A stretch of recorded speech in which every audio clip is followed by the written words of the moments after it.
Good evening class and good evening बच्चों।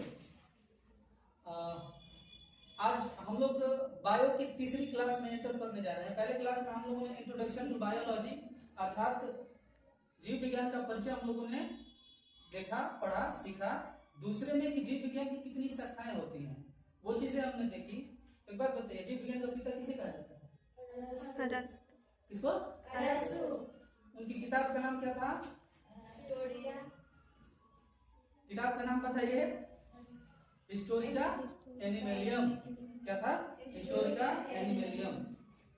और वनस्पति विज्ञान के जनक थे थियोफ्रेस्टस। उन्होंने क्या लिखा? Historica plantarum. क्या लिखा था? Historica plantarum. ठीक है, तो कल ये चीजें हमने सीखी। आज हम जीव विज्ञान की तीसरी वीडियो है और इसमें हम लोग देखेंगे, क्या देखेंगे? Characteristic of living organisms. Characteristic का मतलब क्या होता है कि गुण। जीवधारियों के जो गुण होते हैं, जीवधारियों की जो विशेषताएं होती हैं, एक जीव में कौन कौन सी विशेषताएं होती हैं, उस कैटेगरी की ओर हम लोग चलेंगे। क्या है कि हम लोग सिस्टम से इसके बाद इसको पढ़ना होता है, इसके बाद इसको पढ़ना होता है, तभी जाकर के कोई भी सब्जेक्ट समझ में आता है। जैसे मान लीजिए कि आप एक ही बार डायरेक्शन उठाकर अंग्रेजी में पढ़ने लगेंगे तो आपको समझ में ही नहीं आएगा कि क्या है। इसलिए उसका एक सिस्टम बनाया गया है कि पहले आपको ये पढ़ना है, फिर उसके बाद ये पढ़ना है। तो उसके भाग के बाद आज हम लोग जो जीव है उसकी विशेषताओं के बारे में जानने की चेष्टा करेंगे और उसको सीखेंगे। सबसे पहली बात जो है कि पहला प्रश्न है कि जीव क्या है? What are living organisms. जो इंग्लिश मीडियम में होगा वो भी समझ सकता है एंड जो हिंदी में है वो तो समझ ही रहा है। तो जीव क्या है? What are living organism. तो वैसी सभी वस्तुएं इसलिए कहा गया है कि इस संसार में चाहे वो जीव हो या निर्जीव हो या सजीव हो या सूक्ष्म जीव हो, कोई भी हो, उसमें बस एक ही चीज होती है कि जब तक हम उसके बारे में नहीं जानते हैं तो बस हम उसका नाम ही रख सकते हैं और उन सारी चीजों को हम इसे वस्तु कह करके संबोधित कर सकते। इसलिए वैसी सभी वस्तुएं जो क्या करती हैं, जन्म लेती हैं, फिर बढ़ती हैं, फिर प्रतिक्रिया देती है। प्रतिक्रिया देने का मतलब बड़ा ट्रेंडिंग वर्ड है। क्या करना है? रिएक्ट करना है। रिएक्ट करता है ना आदमी। जैसे कोई वीडियो देखा तो उस पर रिएक्ट के तौर पर लाइक किया या डिसलाइक किया, कमेंट के तौर पर अच्छा कमेंट किया या बुरा किया, लेकिन ये प्रतिक्रिया होती है। तो प्रतिक्रिया भी देती है, ऊर्जा का उपयोग भी करती है, प्रजनन करती है, अपशिष्ट बाहर निकालती है और अंत में क्या होती है? मृत्यु को प्राप्त होती है। वैसी वस्तु को हम लोग किस नाम से जानते हैं? जीव के नाम से जानते हैं। आई बात समझ में? तो सबसे पहले हमें किसी भी जीव का संरचना के बारे में हमें अध्ययन करना है। तो संरचना के बारे में जब अध्ययन करना होता है तो सबसे इंपॉर्टेंट चीज जो होता है वो होता है कि उसकी कोशिका का अच्छे तरीके से हम लोग अध्ययन करें। तो हमारी जर्नी जो है यहीं से शुरू होगी कि हम उसकी कोशिका से शुरू करें। तो जीवधारियों का जो कोशिकीय संगठन होता है, cell structure of living organisms. Cell structure यानी कि कोशिका का जो स्ट्रक्चर होता है, बनावट होता है, उसी से ही हम जीव की दुनिया में प्रवेश करेंगे, जानेंगे उसको कि ये है क्या। तो सबसे पहले कोशिकीय शब्द आया है तो सबसे पहले हम इसी का पोस्टमार्टम करते हैं कि है क्या ये कोशिका। तो कोशिका को हम लोग इंग्लिश में क्या बोलते हैं? सेल। देखो ये वर्ड है ना, बड़ा खतरनाक है, सेल। इकोनॉमिक्स में अगर सेल पढ़ोगे तो उसका मतलब होता है बिक्री करना। एडमिनिस्ट्रेशन में मतलब एडमिनिस्ट्रेशन में जो प्रशासनिक व्यवस्थाएं हैं उसमें शेल का मतलब होता है जेल। शेल एक होता है, जैसे घोंघा का शेल हो गया, शंख का वो शेल होता है। लेकिन जीव विज्ञान की भाषा में शेल का मतलब क्या होता है? कोशिका। रसायन और भौतिकी की भाषा में शेल का मतलब बैटरी। इसलिए जीव विज्ञान की भाषा में आपको समझना है कि सेल का मतलब क्या चीज? कोशिका। ये क्या होता है कोशिका? यह जीवन की संरचनात्मक और क्रियात्मक इकाई है। ध्यान से समझिएगा, संरचनात्मक मतलब कोशिका ही निर्धारित करती है कि आप बड़े होंगे, आप छोटे होंगे। समझे तो नहीं? अब जैसे कोई मोटा होगा या पतला होगा, ये निर्धारित करता है कौन? कोशिका। कोशिका ही निर्धारित करता है। उसके बाद क्रियात्मक, क्रियात्मक का मतलब ये कोशिका ही आपको अलाउ करेगा कि आप इसको उखाड़ सकते हैं कि उखाड़ नहीं सकते हैं, माने आपके अंदर बल कितना है नहीं है, तो वैसे काम करने के लिए भी प्रेरणा देता है, जिसका नाम क्या है, कोशिका।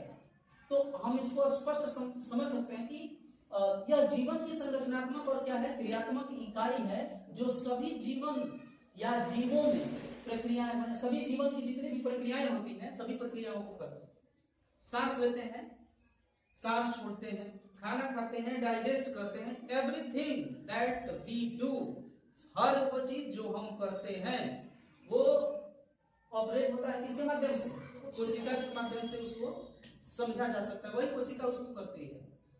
अब रही बात की कोशिका को तो हमने जान लिया कि कोशिका जीवन की जो है संरचनात्मक और क्रियात्मक इकाई यही होती है।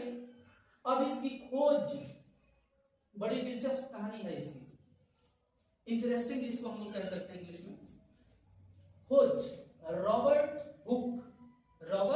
हुक नामक एक वैज्ञानिक थे, जिन्होंने 1665 ईस्वी में कॉर्क की पतली परत, कुल मिला के सूखे हुए पौधे की छाल, किताबों में दिया है क्या चीज, कॉर्क, लेकिन अब सामान्य सी भाषा में अगर आप समझेंगे तो किसी वृक्ष की सूखी हुई क्या उसका माने छाल, उस और वो जो छाल थी उस पर उन्होंने कोशिका देखा।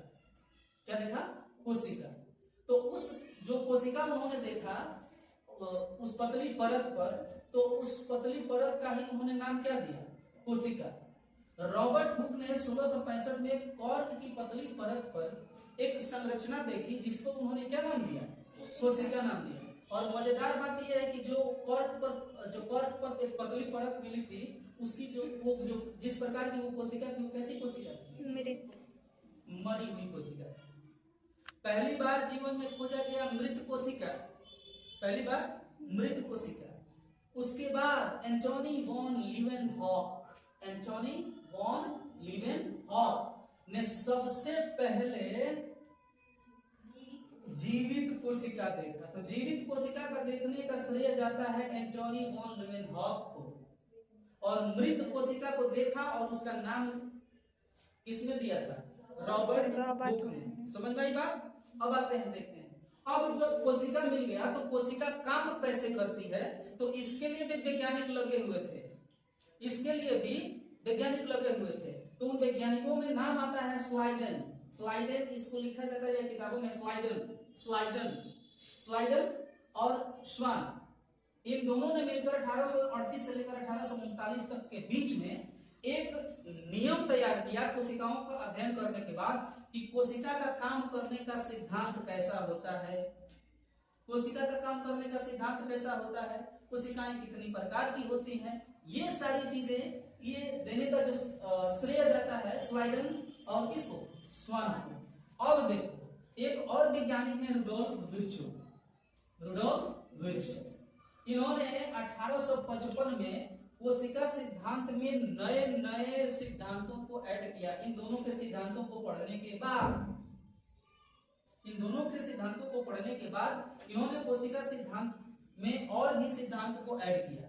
अब उन सिद्धांतों को हम लोग जैसे जैसे इस कोशिका के अंदर जाएंगे वैसे वैसे वहां पर मैं बताऊंगा कि स्लाइडन ने क्या किया था, स्वान ने क्या किया था और रुडोल्फ विर्चो ने क्या किया था, तो उसको हम लोग देखेंगे जैसे जहां पर जिसकी जरूरत पड़ेगी वहां पर। तो इस कोशिका सिद्धांत के अनुसार, इसके अनुसार जो कोशिकाएं होती हैं कौ प्रकार के, दो प्रकार के। कौन कौन, प्रोकैरियोटिक और यूकैरियोटिक, प्रोकैरियोटिक और यूकैरियोटिक, ये कोशिकाओं के प्रकार हैं।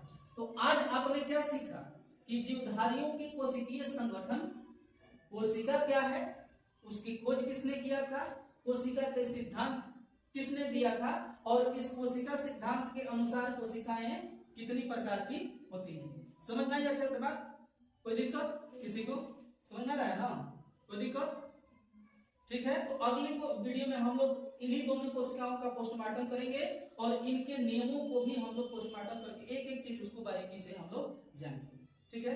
अगर आप फेसबुक पर देख रहे हैं तो पेज को जरूर फॉलो कीजिएगा, अगर यूट्यूब पे देख रहे हैं आप तो चैनल को जरूर सब्सक्राइब कीजिएगा, और बाय द वे गलती से इंस्टा पर अगर आप देख रहे हैं आप तो वीडियो को शेयर, कमेंट एंड लाइक जरूर कीजिएगा। नमस्कार।